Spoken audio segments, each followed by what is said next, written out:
I don't know how much more this I can take. Hey, so I'm finally starting to read When the Moon Hatched. This has been on my TBR for ages, and now that Fantasy Fangirls are going to cover it on their podcast, which I like to listen along to every week, I thought now is the time that I've got to get on with it so I'm not missing out.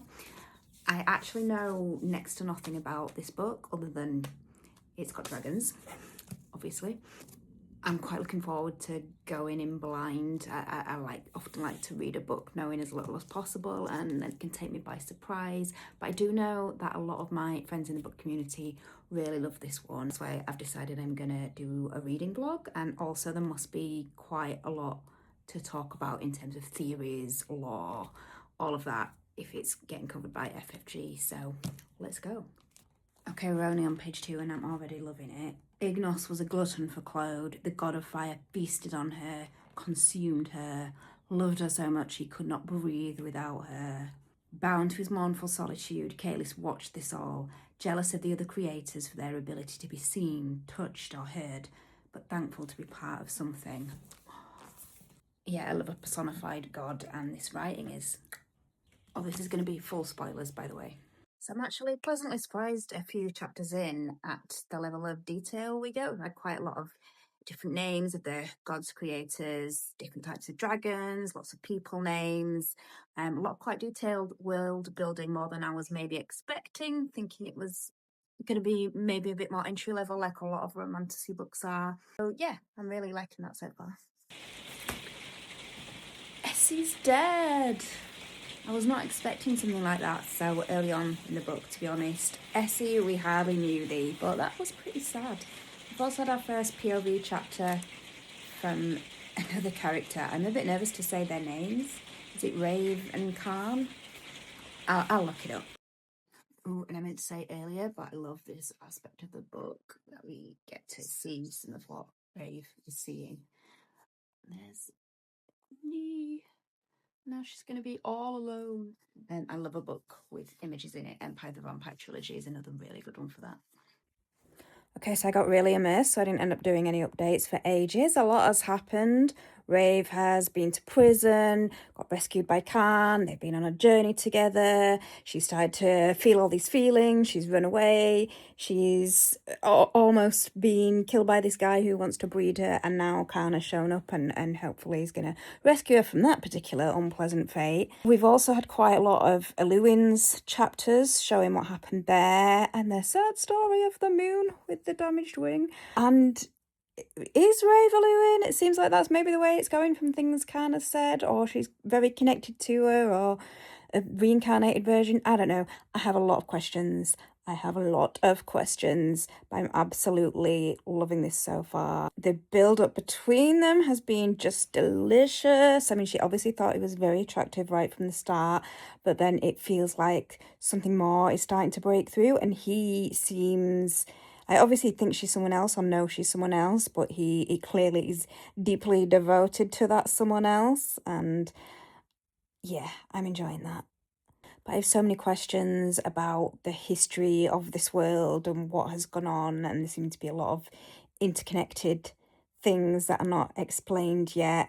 And how long do these guys live? I guess they're like Fae, so they do have long lifespans, but it's never really been explicitly addressed.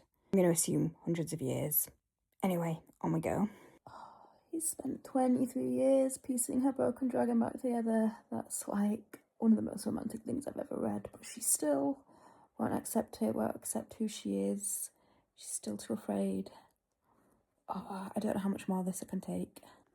Okay, so a little bit calmer today. We know that Rave is Eluin, and she died, and her dragon, her beautiful dragon, took her into the sky and solidified into a moon and protected her for 100 years before they came crashing back down. And there's obviously a lot of blank spaces, not only Rave's memory, but Vaya having a big blank space as well. We don't know what went on, how she ended up in that situation. I'm also starting to think about some of the kind of unanswered things from earlier in the book, like she's still presumably got this blood bargain in place with I've forgotten her name, Serene.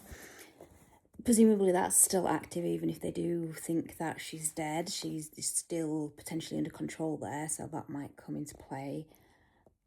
And I think that was the other king at the trial, the king that she was at one time betrothed to, or perhaps married to. Oh, there's so many things I don't understand. It's driving me crazy. Going into the last 150 pages now, which in a fantasy book usually means shit's gonna go down. I hope we get some answers. Not all the answers, but some answers would be nice, please.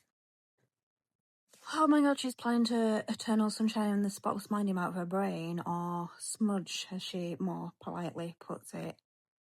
Girl, that is a terrible idea. I seriously cannot handle much more of this. This needs to be brought to an end now. She needs to come to her senses. Can, what are you going to do about it? Or Rave, just unleash this inner ice lake. It's going too far. Oh my god, she was pregnant. So the niece can met with his daughter. Does he even know? He must know. Can't think she's his brothers? I don't know.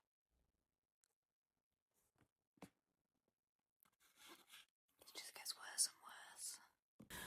Okay, so I have finished. Rave and Khan's daughter is being held hostage by the Scavenger King, who had also imprisoned Rave at some point, and is also Khan's secret brother, as it turns out, so a lot going on there.